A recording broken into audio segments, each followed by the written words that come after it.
Like I see a lot of players take vacations with other players that are close friends. And we'll just take vacations just to take vacations or just hang out just to hang out. Like I never did that. This leaked audio of Kobe straight up throwing shade at LeBron, it was never supposed to see the light of day. Now LeBron and his NBA higher-ups are in panic mode, trying to wipe it from the internet before things spiral out of control. Why? LeBron never went to college, but does he have a tattoo of the Boule on his chest? 'Cause Kobe was naming names and hinting at something real messy about LeBron's secret life behind the scenes at those wild Diddy parties. When LeBron retires, his number would be called 2. Okay, this is how the deep state, he thinks that he's just going to retire, and that's why he doesn't want to retire. And so that tattoo is tattooed on LeBron's chest. And possibly even his ties to the black elite circle people call the Boule, or the so-called Black Illuminati. And now, multiple insiders are saying the NBA is working overtime to stop some serious footage of LeBron and Diddy from leaking. It's got folks asking the same thing. What did Kobe really know? And who wanted him silenced? What's the link between LeBron, Diddy, and that elite underground club that nobody wants to talk about? Let's break it down. One of Kobe's last recorded interviews before the tragic crash just resurfaced. In this short clip, Kobe spoke on those shady industry parties. He didn't drop full names, but he made it crystal clear. He knew which players were getting involved. And yes, LeBron's name was part of that convo. Granity Studios, what does the word granity mean? It means greater than infinity. And I just took those words and then made a new word. And the whole idea is that, when I started playing the game, everything was about trying to be the best. Win win as many championships as you can, yada, yada, yada, yada. You get older, you start to understand that really it's about the next generation, that these championships do come and go, right? And there'll be other people that win championships, but the most important thing you can do is to pay everything that you've learned forward to the next generation to come. And that's truly how you create something that lasts forever. Kobe calmly said he was lucky he never got invited to those parties, and that it was the best thing that ever happened to him. Now here's what makes it even crazier. The metadata on that audio says it was recorded in early 2020, just weeks before the crash. It wasn't some formal sit-down, just a low-key convo with an independent journalist. And now the question is, why was Kobe saying this? And what happened to the rest of that interview? The timing is way too sus. Just 48 hours after that clip leaked, NBA-friendly media outlets started deleting old clips like mad, especially footage showing LeBron and Diddy hanging out at parties, popping bottles like it's nothing. Kobe didn't accuse anyone of actual crimes in that short audio, but come on, the way he said he felt lucky to miss those parties, that's a huge red flag. That tells you he saw what was going down behind those closed doors and made a choice to stay away. But here's the part that really hits deep. When you look at how Kobe moved in his final years, LeBron James, they're pulling up all of these old videos where LeBron was partying with Diddy and they seem like very close buddies. It all starts to make sense. He cut off certain people, walked away from major deals, and started turning his back on the Hollywood machine. Yeah, he was once part of that inner circle, with the Nike bag, big-time connections, and access to everything. He could have played the same game LeBron's still playing, but he didn't. Something shifted, and Kobe started moving real different. Let's talk about that. That shift Kobe made? It wasn't no accident. He was on a mission. He was building something way different from the typical fame game. Granity Studios, his own storytelling empire, was 100% independent. No NBA stamp, no corporate strings, no big labels pulling the strings. Kobe had a vision, and it was all about teaching the next generation how to win without selling out. It's counterfeit like LeBron James, who has that Boule logo tattooed on his chest. I wasn't invited to parties. I think that was the best thing that could have ever happened to me. Meanwhile, LeBron was moving in the opposite direction. Around the same time, he dropped The Shop with Maverick Carter, a flashy project backed by HBO, featuring none other than Diddy and Jay-Z as guests and collaborators. And let's be real, all these projects LeBron kept jumping into, they were run through the same media machine that polished up Diddy and Jay-Z's public image, under that shiny black excellence branding. But behind the scenes, zero accountability. Kobe didn't want any part of that show. He kept his circle tight and low-key. No flashing cameras, no celebrity hype. In interviews, he made it crystal clear. He didn't trust where the culture was heading with all these athlete celebrities blending into entertainment, and he wasn't trying to impress anybody either. What other players thought didn't matter to him one bit. Kobe wasn't trying to join that club, and you better believe that rubbed some folks the wrong way. Kobe had serious power, serious reach, and he wasn't using it how they wanted him to. He wasn't pushing their image. He was moving in silence, building something real. That's why when you go back and hear that short clip of him saying, not getting invited to those industry parties was the best thing that ever happened to him, it hits different. It's clear he saw what players like LeBron were really out here doing. For me, what I tell artists that's really trying to be somebody and ask advice and really trying to have longevity, I say you have to be the most fearless artist you could be, but you have to have an athlete's mentality and an athlete's discipline. I didn't even do nothing. That's what I'm saying. I'll wake up and be like, With a spray oh my paint, God. like, Like, yeah, like what the hell did I do last night? I did absolutely nothing. And made a choice to step away from that whole scene. But just as he was pulling further and further from the spotlight, that crash happened. Now look, we're not diving into all the conspiracy talk about what really went down, but one thing's for sure.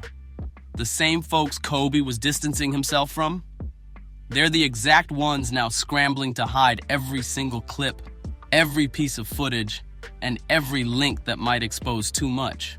So, what exactly are they trying so hard to cover up? Let's get into the cleanup, because right after that, Kobe audio leaked, all kinds of clips, interviews, and event footage tied to LeBron and Diddy started vanishing off the internet like magic. And don't get it twisted. This LeBron-Diddy connection didn't pop up overnight. It goes way back and runs way deeper than two celebs just popping bottles together. You've probably seen that old clip where LeBron's hyped, saying, "There's no party like a Diddy party." Sounds innocent at first, right? But here's the thing. Everybody in Hollywood ends up at a Diddy party eventually. That ain't news.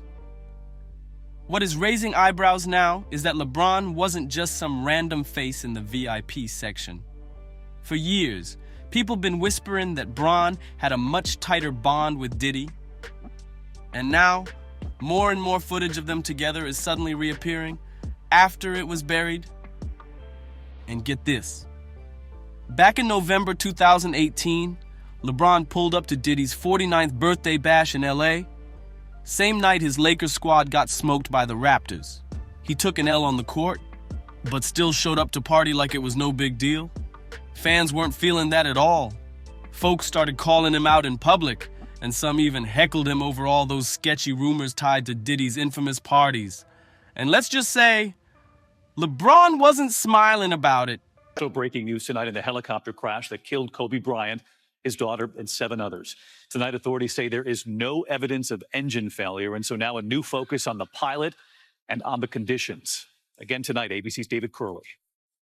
Tonight, what may be the last picture of the helicopter Kobe Bryant was aboard, disappearing into the Sunday morning fog and clouds in Southern California.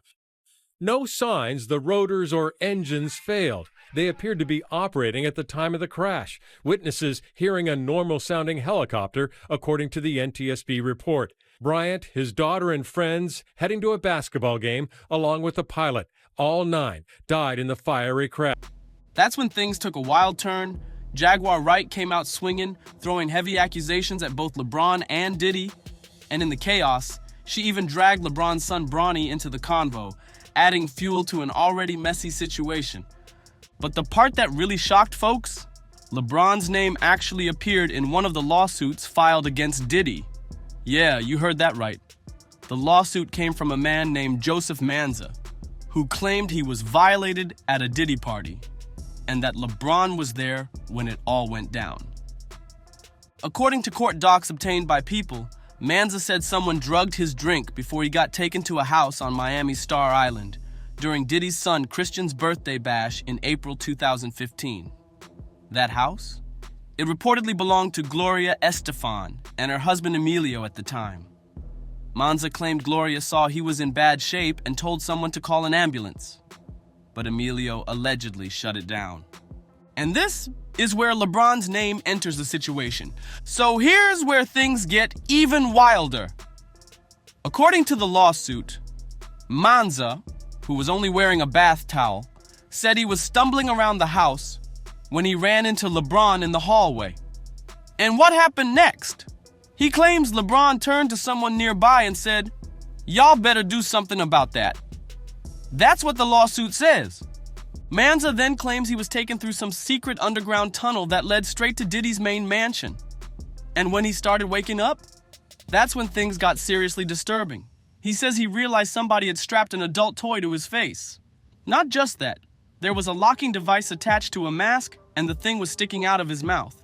According to the documents, he was then forced to go through humiliating and non-consensual acts. Manza even says he heard somebody in the room say he needs to see what happens to snitches. In the lawsuit, he described the whole thing as a freak off. This ain't just rumors anymore. This is in legal paperwork.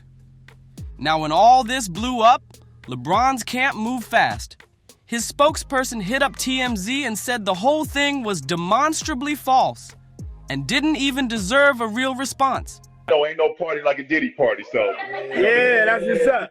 Yeah. That's Hey, turn around and vibe. And Bron, when this is done, we're going to drink a couple of bottles of the most premium wine. Please. Yes, Yes, Listen to me, LeBron, all I'm going to say to this, and I say this with all due respect to the young man that they call Bronny. Your daddy is Shluminati. Your daddy has been diddled by the diddler, and I pray to God he has not set you up to be diddled either. I pray Lil Bronny don't come out with a story talking about he woke up at Diddy's house and don't know what happened to him. I'm hoping we don't hear that from Lil Bronny. And I'm also trying to figure out if when that young man almost dropped to his end like he did, because they've been playing Dr. Frankenstein with him like they've been playing Dr. Frankenstein with his dad. I hope that ain't had nothing to do with it. They added that a quick Google search would show LeBron was playing for the Cavs during April 2015 and supposedly not in Miami. But here's the problem. Fans weren't buying that cleanup. Folks pointed out that the statement didn't actually say where LeBron was on the exact day of the party. Sure, he had games in April, but hopping on a private jet for a birthday bash? That wouldn't be hard for a guy like LeBron. And nobody's talking about who was really behind these wild parties. See, Diddy wasn't just throwing events for fun. There's talk that certain people were funding everything behind the scenes. Big names, powerful hands, the same folks who were pulling strings in media deals, ad money, and press protection. These are the ones making sure Diddy's name stays polished. And LeBron's too. Because the truth is, Diddy's empire and LeBron's inner business circle don't just overlap. They're connected. Same handlers, same pipelines. Remember that massive $90 million Nike deal LeBron scored before he even touched an NBA court? That wasn't just about being a young prodigy. That was about who he had access to. The same type of access Diddy used to launch his Revolt Media through Comcast. Different brands. Same power players. And don't forget, LeBron was already being called King James back in high school. Somebody clearly had plans for him from day one. From day one, LeBron didn't grind his way up like the legends before him. He walked in with the red carpet already laid out. His rookie season, the whole Cavaliers franchise was built around him like a PR machine, not a real basketball team. No bench warm-ups, no veteran hazing, no paying dues behind Hall of Famers. LeBron got the crown before he even earned the throne, unlike Kobe, who had to fight for every inch. Now people are finally connecting the dots, and there's one theory that keeps popping up. Diddy and LeBron allegedly got that special treatment for so long because of their rumored ties to the Boule. But what is the Boule, really? And why do folks call it the Black Illuminati? Well, here's the deal. It ain't just some online myth. The Boule, officially called Sigma Pi Phi, is a real organization founded back in 1904, before the NAACP even existed. But it wasn't built for the average person. It was for a select few, elite black professionals like doctors, lawyers, judges, bankers, and political players. But it doesn't stop there. The Boule also targets cultural influencers, people who shape how the world sees black culture. We're talking athletes who suddenly go all corporate, rappers who start dropping safe, political messages to calm the heat, but never really shake the system. It's all about control. Controlling the narrative, the culture, the noise. And let's not forget Jonathan Oddie. Back in 2018, folks brushed him off as some conspiracy nut after he stormed into Trump's Miami resort. But the real bombshell? In his police interrogation, he named Diddy, straight up saying he was deep in the Boule and tied to the Black Illuminati. He also claimed Diddy had tight links to political elites through heavyweight lawyers like Mark Garagos and Ben Marcellus. And here's where it gets even messier. One of the lawyers who defended Diddy in his RICO case was Tini Garagos, Mark Garagos' own daughter. Now let's bring it full circle. Kobe's leaked audio, the Diddy lawsuits, LeBron's silence, and all that footage getting mysteriously deleted, it's all starting to line up way too perfectly. And right now, the NBA and their media partners are scrambling, wiping clips, scrubbing timelines, trying to erase every single trace of Diddy and LeBron caught together on camera. This ain't just a coincidence. It's looking more and more like a cleanup mission. If you're feeling like the truth is finally peeking through the cracks, make sure to like, subscribe, and drop a comment below. Let us know what you think is really going on behind the scenes. And don't forget to hit that notification bell so you don't miss what's coming next. 'Cause we're just getting started. See you in the next one.